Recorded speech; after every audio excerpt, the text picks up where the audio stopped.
What's good, YouTube? It's your boy, Blue Blood Sports TV, back at y'all with another one. So, we have some bad news. Undefeated two-division world champion, reigning WBC middleweight world champion, superstar boxer, Jermall Lions Only Charlo, 32 wins, no losses, no draw, 22 wins by way of knockout. He is 31 years of age, 6 feet tall with a 74-inch arm reach. Jermall Charlo will be 32 years of age in May. With that said, Jermall Charlo, he was rumored to possibly be in the run-in to face 4-division world champion Mexican superstar boxer who currently is the undisputed super middleweight world champion, widely considered to be the face of the sport of boxing, top 3 if not number 1 best pound-for-pound fighter in the world, and Saul Canelo Alvarez. Saul Canelo Alvarez is 57 wins, 1 loss, 2 draws, 39 big wins by way of knockout. He is 31 years of age, 5'8" with a 70-inch arm reach.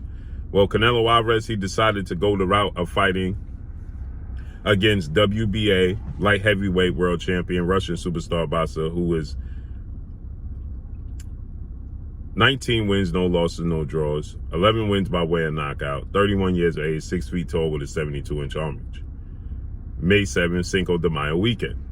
Then Jermall Charlo, he was rumored to possibly face off against Jaime Munguia, former WBO junior middleweight world champion turned middleweight title contender, Mexican superstar boxer Jaime Munguia, June 18th. Well, according to reports, they agreed to everything. They agreed to the purse splits. They agreed to the dates, locations. They agreed that it'll take place on Showtime. They agreed that Jermall Charlo was the A-side. Well, Oscar De La Hoya, Golden Boy Promotions, promotional company of Jaime Munguia, they want DAZN to be involved, which is understandable because that's where Jaime Munguia fights. Now, they conceded to the fact that Jermall Charlo is the A-side and they have to abide by Jermall Charlo's rules and he's the champion, and they were okay with that. They just wanted DAZN to be involved somewhat in the promotion of this fight and get some kickback since, like Oscar De La Hoya stated, they built up Jaime Munguia, okay? With that said, they decided that they weren't going to negotiate with DAZN. They weren't going to find a way to get this deal done for Jermall Charlo to fight Jaime Munguia. Instead, Steven Espinosa of Showtime stated that they went to the next best option after Jermall Charlo was reported to fight Canelo Alvarez, la creme de la creme. Jaime Munguia, a Mexican superstar.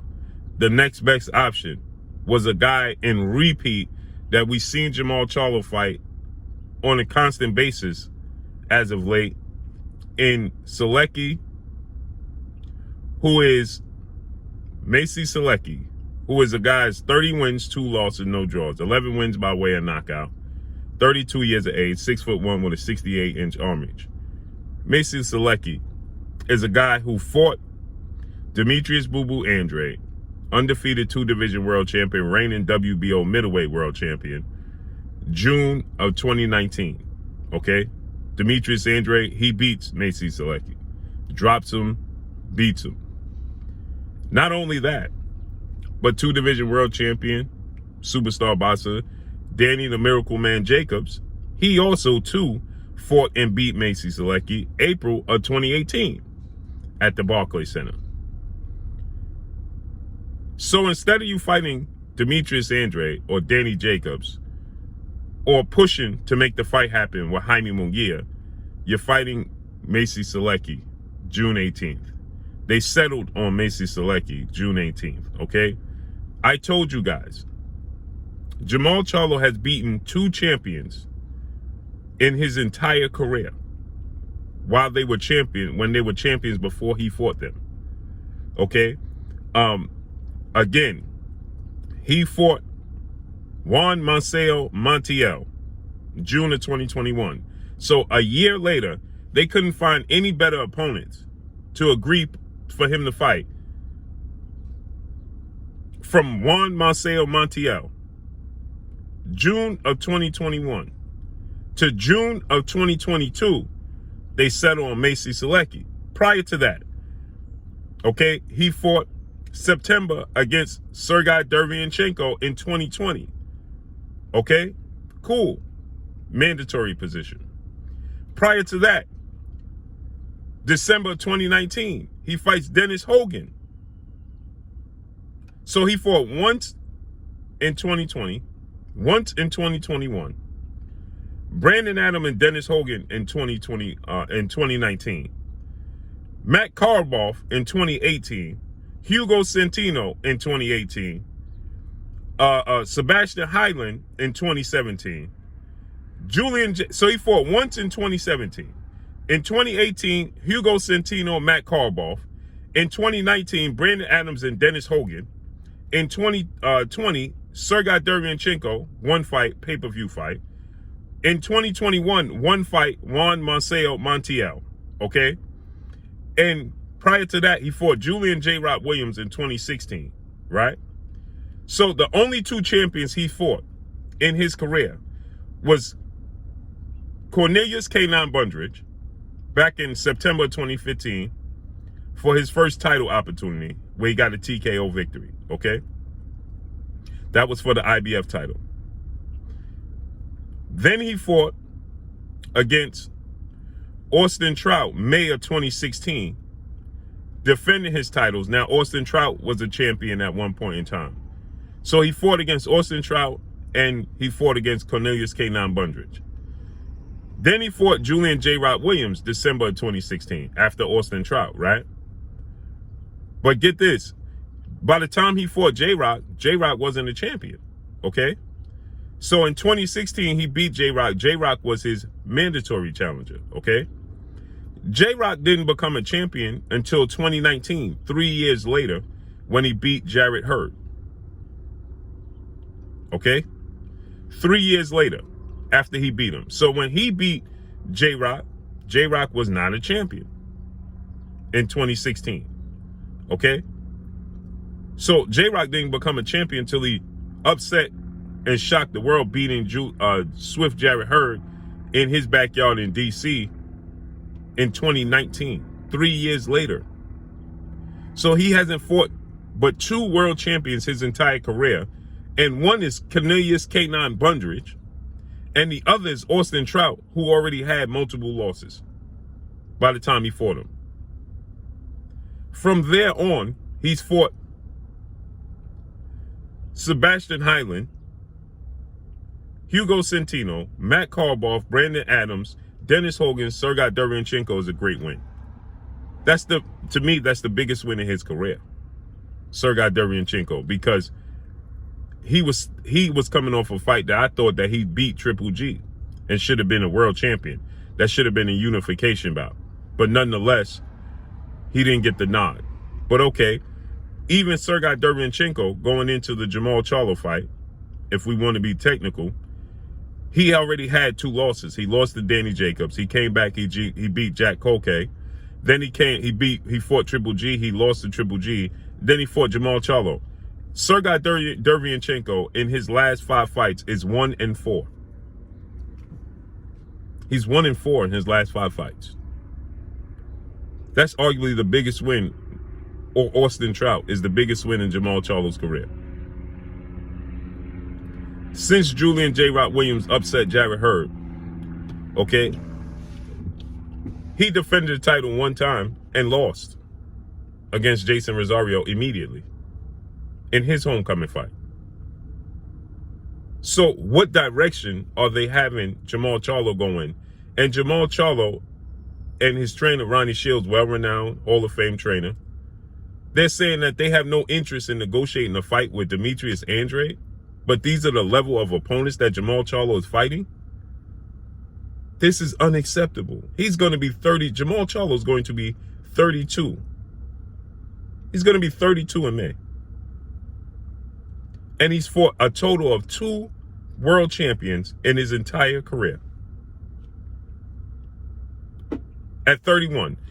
And this is why Canelo Alvarez laughs at Jermall Charlo and everybody else involved that keep calling for Jermall Charlo to fight the likes of Canelo Alvarez. This is why Canelo Alvarez laughs. And this is why Canelo Alvarez says, I'm doing everything and you guys just want me to, you want to do nothing and sit around and wait for me to fight you. That's amazing. May 19th, Jermall Charlo will be 32 years of age. He has 32 fights and only 2 of them are world champions. I'm going to say this again.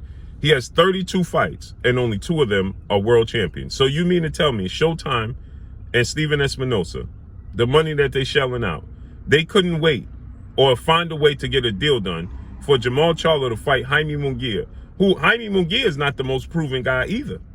But at least he was a world champion. He's 39 wins, no loss and no draw, 31 wins by way of knockout, 25 years of age, 6 feet tall with a 72-inch arm reach. Okay, he was a world champion. He's undefeated.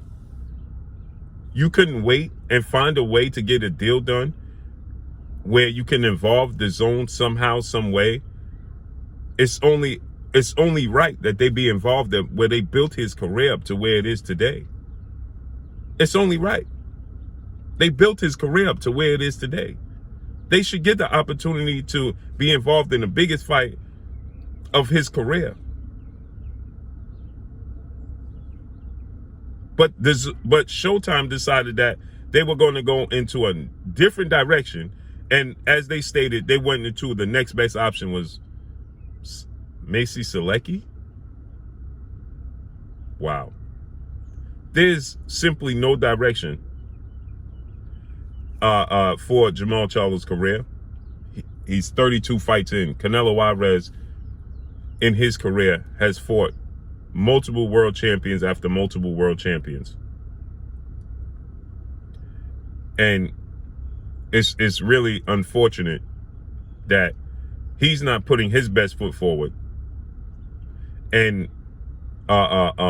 you know, looking and demanding that they make the best fights for him. That's what he should be doing. Period. But unfortunately, if you look at Canelo Alvarez's career and the world champions he fought and beat, now we can question Canelo Alvarez and say Canelo Alvarez is avoiding this guy and this guy. He's avoiding Demetrius Andrade and he's avoiding Jermall Charlo. Well, that's hard to say. Let's look at the champions Canelo Alvarez has faced in his career. Just champions, okay? Since losing to Floyd Mayweather, even before he lost to Floyd Mayweather, okay? He fought, okay, he fought against Shane Mosley. He fought against Austin Trout, Floyd Mayweather, Erislandy Lara, James Kirkland, Miguel Cotto, Amir Khan, Julio Cesar Chavez Jr., Gennady Golovkin twice, Danny Jacobs, Sergey Kovalev, Caleb Smith, Avni Yildirim, Billy Joe Saunders, Caleb Plant. Now he's going to fight Dimitri Bivol.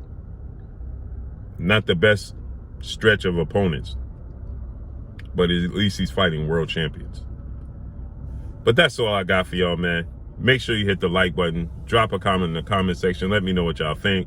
Y'all already know what it is. It's your boy Blue Blood Sports TV. Hate, like, comment, and subscribe. You haven't subscribed, hit the subscribe button, hit the like button, hit the bell icon to get all the new notifications. Follow me on Instagram at Blue Blood Sports TV, all one word. Y'all already know what it is. Shout out to the entire LDBC.